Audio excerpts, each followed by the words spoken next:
नमस्कार दोस्तों, आपका हमारे channel education point PK for you पे स्वागत है।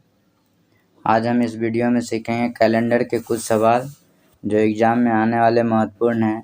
ये सभी वैसे सवाल हैं जिसमें कुछ ना कुछ आपको कन्फ्यूजन रहेगा, तो आज हम उस कन्फ्यूजन को दूर करते हैं। तो आइए चलते हैं पहला सवाल की ओर। इसमें बोला गया है लीप ईयर कितने साल बाद आता है। तो आप सभी को पता ही होगा कि लीप ईयर जो है 4 साल बाद आता है। तो इसका जो उत्तर होगा 4 ईयर्स। लेकिन कभी कभी क्या होता है 4 ईयर्स के बाद भी लीप ईयर नहीं आता है, तो वो हम जानेंगे कब नहीं आता है। इसका सही उत्तर हो जाएगा 4 ईयर। तो वो हम चीज़ जानेंगे कि कब 4 ईयर के बाद लीप ईयर नहीं आता है। मैक्सिमम केस में 4 ईयर के बाद लीप ईयर आ जाता है। जैसे आप जानेंगे कि अगर 1900 आपसे पूछा जाए कि ये कौन सा वर्ष है, तो आप क्या जवाब देंगे, लीप ईयर या जनरल ईयर। यदि आप इसका जवाब लीप ईयर देते हैं तो गलत है, क्योंकि ये जनरल ईयर है। तो आगे वीडियो में आप बने रहें, इसका क्लियरेंस होगा कि ये कैसे लीप ईयर है और कैसे जनरल ईयर है।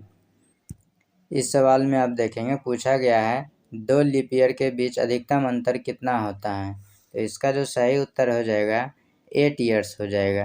अब ये हम जानेंगे कि 8 ईयर्स कैसे होगा। वैसे तो 2 सालों के बीच जो है लीप ईयर जो है 4 साल बाद ही आता है, लेकिन यहाँ अधिकतम बोला गया है। तो अधिकतम अगर बोला जाए तो सही उत्तर होता है 8 साल। तो कैसे होगा, पहले ये जान लेते हैं। एक उदाहरण ले लेते हैं। जैसे 1896 है, इसके आगे क्रम से लिखते जाते हैं।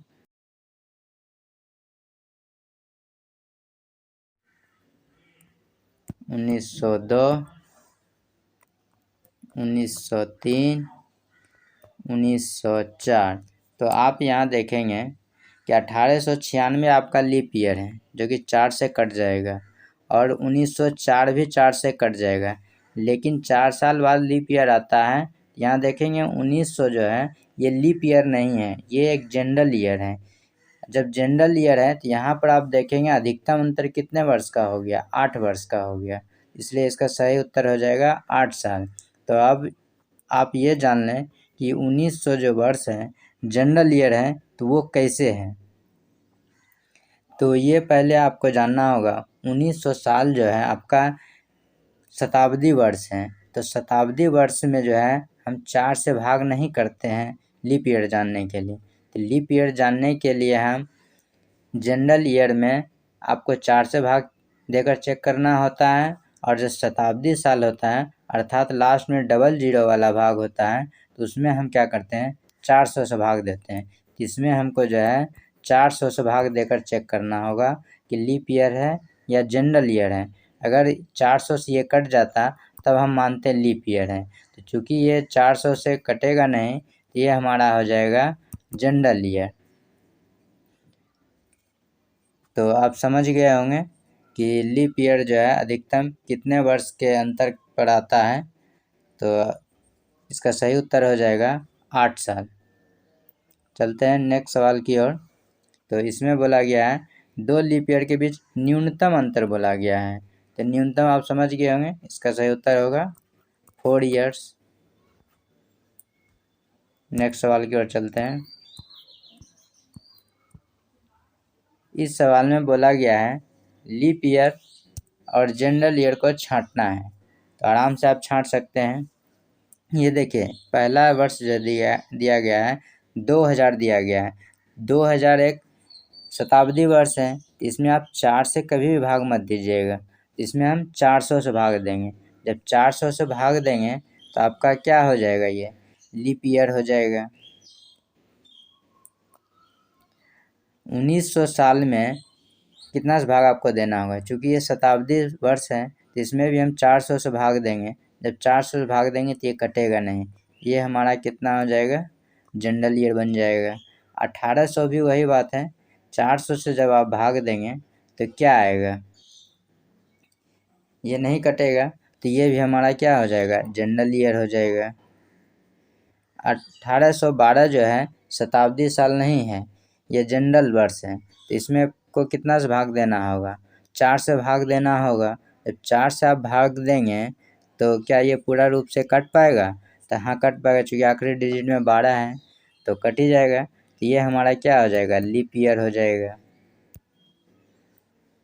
अब आते हैं 1912 की ओर। 1912 आपका क्या हो जाएगा?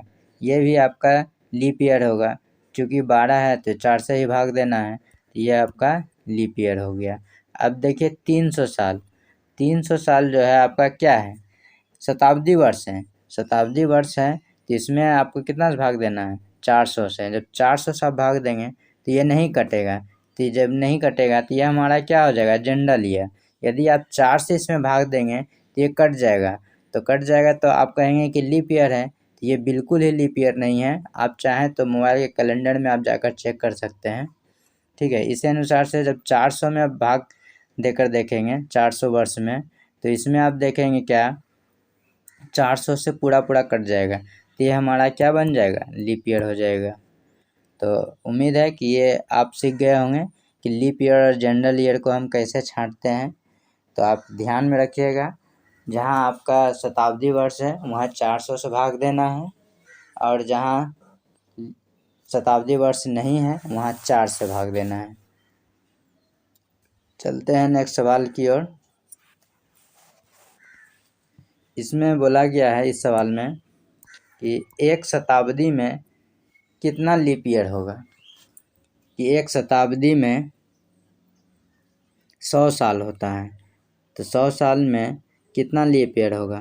तो 100 साल में आप जो है 4 से डिवाइड करिए, तो ये आपका कितना बार में कट जाएगा? 4 दूनी 8, यहाँ से 2, 4 पचे 20, मतलब यहाँ का 25 बार में कट जाएगा। तो आप क्या कहेंगे कि एक शताब्दी में 25 लीप ईयर होंगे, जो कि गलत है। क्यों गलत है? आइए जानते हैं। एक्चुअल में लीप ईयर कितना होगा ये निकालेंगे। ये शताब्दी ईयर है 100 साल। मैंने बताया था कि शताब्दी ईयर में 400 से भी भाग देते हैं, तो इसमें तो आपका 400 से भाग लगेगा नहीं। जब नहीं लगेगा तो 100वां साल जो है जनरल ईयर बन जाएगा। तो यहाँ आपका क्या आया? 25। तो एक साल तो यहाँ माइनस करना पड़ेगा। तो आपका सही उत्तर हो जाएगा, एक शताब्दी ईयर में जो है 24 ईयर्स होंगे, जो कि लीप ईयर होंगे। तो आपका सही उत्तर हो जाएगा 24। इसी तरह से अगला सवाल में भी पूछा गया है कि 300 वर्ष में कितने लीप ईयर होंगे? तो इसे आप आसानी से बना सकते हैं कि 100 साल में 24 ईयर लीप ईयर हुआ तो 300 साल में कितना हो जाएगा? तो 3 से गुना कर दीजिए, तो यहाँ आपका कितना हो जाएगा? 72 ईयर। इसका एक और प्रोसेस है जो कि आप बना सकते हैं, वो इस टाइप से कि 300 में आप 4 से भाग दे दीजिए। जब 4 से भाग देंगे तो 4 सत्ते 28, 2 उतरेगा 20, 4 पचे 20, का 75 बार में कटेगा। तो यहाँ से देखिए 75 आया था, जबकि मैंने इसके पहले बताया था तो 72 आया था आंसर। तो ये देखिए कहाँ पे आपका गलती यहाँ कर रहा है। देखिए 300 साल में एक ठो जो शताब्दी वर्ष है 100 वर्ष भी इंक्लूड है, उसके बाद 200 वर्ष भी इंक्लूड है, उसके बाद 300 साल भी इंक्लूड है। क्या इसमें 400 से भाग लगेगा? किसी में भी नहीं लगेगा। तो 3 साल जो ऐसा है जो कि यहाँ लीप ईयर काउंट हुआ है, जबकि वास्तव में लीप ईयर है ही नहीं, ये सिर्फ जनरल ईयर है। तो 3 जो काउंट हुआ है तो इसमें आप क्या करेंगे? 3 माइनस कर देंगे, तो हमारा सही उत्तर हो जाएगा 72 ईयर। या तो आप इस तरह से बनाएं, या फिर 100 वर्ष में कितने लीप ईयर होते हैं इसको याद रख लें, फिर 200 साल पूछा जाए या 300, उस अनुसार से मल्टीप्लाई करते जाएं। तो एक जगह आपको और भी कन्फ्यूजन होगा, वो अगले सवाल में हम अभी क्लियर कर देते हैं। तो आइए चलते हैं अगले सवाल की ओर। अगला सवाल है 400 वर्ष में कितना लीप ईयर होगा, ये जानेंगे। तो इसमें देखिए आप 2 तरीके से बना सकते हैं। एक तो वो मेथड कि 100 साल में आप याद रखे हैं कि 24 वर्ष होता है लीप ईयर, तो 400 साल में कितना हो जाएगा? 24 चौक 96। तो आप ये मेथड से भी बना सकते हैं, लेकिन इसमें भी आपको थोड़ा सा परेशानी होगा। पहले आप लिख लीजिए कि आपका यहाँ 96 आया, ठीक है, इस मेथड से। तो यहाँ 400 वर्ष में पूछा गया, तो 400 वर्ष खुद एक लीप ईयर है। क्यों? क्योंकि 400 में जब 400 से भाग देंगे, चूँकि ये शताब्दी वर्ष है तो ये भी तो कट रहा है। जब ये कट रहा है तो एक ईयर और इंक्लूड हो जाएगा। तो आपसे अगर कोई पूछे कि 400 वर्ष में कितना लीप ईयर होगा तो आप जवाब देंगे 97 ईयर लीप ईयर होगा। तो दोस्तों, आपको पता चल रहा होगा कि कन्फ्यूजन कहाँ कहाँ होता है। यदि आप इस कन्फ्यूजन पे ध्यान नहीं देते हैं तो आपका रिजल्ट होने में बड़ा प्रॉब्लम होगा, क्योंकि रिजल्ट जो भी होता है कन्फ्यूजन सवाल क्लियर रहने पर ही होता है। क्योंकि जनरल सवाल तो सभी छात्र बना लेते हैं, पर कन्फ्यूजन सवाल से ही स्कोर होता है।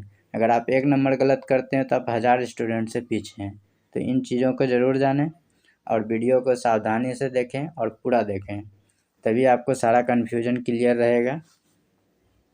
अगर हम इसको दूसरे प्रोसेस से बनाते हैं, 4 से भाग देकर, जब 4 से आप भाग देंगे 100 में तो आपका आएगा 100 ईयर। ठीक है, अब देखिए यहाँ पर 100 ईयर जो है आया, लेकिन इसका सही उत्तर 100 ईयर नहीं होगा लीप ईयर। तो 400 में क्या क्या इंक्लूड था? 100 ईयर भी इंक्लूड था, 200 ईयर भी इंक्लूड था, 300 ईयर भी इंक्लूड था और 400 ईयर भी इंक्लूड था। जब इसमें 400 से सब में भाग देंगे तो हमारा 100 वर्ष नहीं कटेगा, ये माइनस हो जाएगा, ये भी नहीं कटेगा, ये भी नहीं कटेगा, लेकिन ये हमारा कट जाएगा। तो आप देखेंगे कि 400 वर्ष में जब हम 4 से भाग दिए तो 100 ईयर आया, लेकिन उसमें आप 3 बार देखेंगे जो कि लीप ईयर में इंक्लूड नहीं है और 1 बार देखेंगे इंक्लूड है, अर्थात माइनस करना होगा। तो 3 बार जब आप माइनस कर देंगे तो 100 में 3 माइनस करेंगे, क्या आपका बन जाएगा? 97। इसका सही उत्तर कितना हो जाएगा? 97। तो उम्मीद है आपको ये सारा कन्फ्यूजन क्लियर हो गया होगा। तो इसी तरह से आप अगला सवाल भी बना सकते हैं, बहुत ही आसानी से बन जाएगा। तो आइए चलते हैं, इसको भी बना ही लेते हैं। इसमें बोला गया 576 वर्ष में कितना लीप ईयर होगा। ठीक है, तो इसमें आप 4 से पहले भाग देख लीजिए कि कितना आता है।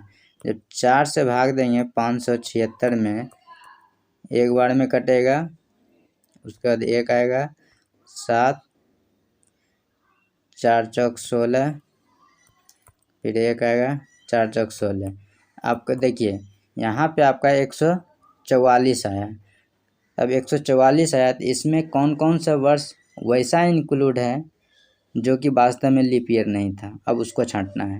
तो इसमें आप देखेंगे 100 साल इंक्लूड था, इसी तरह से 200 साल, 300, 400, 500। यहाँ पर देखिए ये आपका 100 से नहीं 400 से नहीं कटेगा, ये भी 400 से नहीं कटेगा, ये भी नहीं कटेगा। यहाँ से 3 ईयर इंक्लूड नहीं कट रहा है, चौथा ईयर तो कट जाएगा, 5वां में भी 400 से नहीं कट पाएगा। यहाँ जो है आपका सही उत्तर हो जाएगा, 4 ठो माइनस कर देंगे, 144 में 4 आप जब माइनस करेंगे तो कितना हो जाएगा? 140। तो आपका जो सही उत्तर हो जाएगा 576 साल में कितना लीप ईयर्स होगा? 140। यही आपका सही उत्तर है। तो उम्मीद है आप पूरी तरह से कैलेंडर के छोटे छोटे सवालों में जो भी कन्फ्यूजन था आप क्लियर कर चुके हैं। अब हम चलेंगे नेक्स्ट वीडियो की ओर, जो कि पार्ट 2 में आएगा।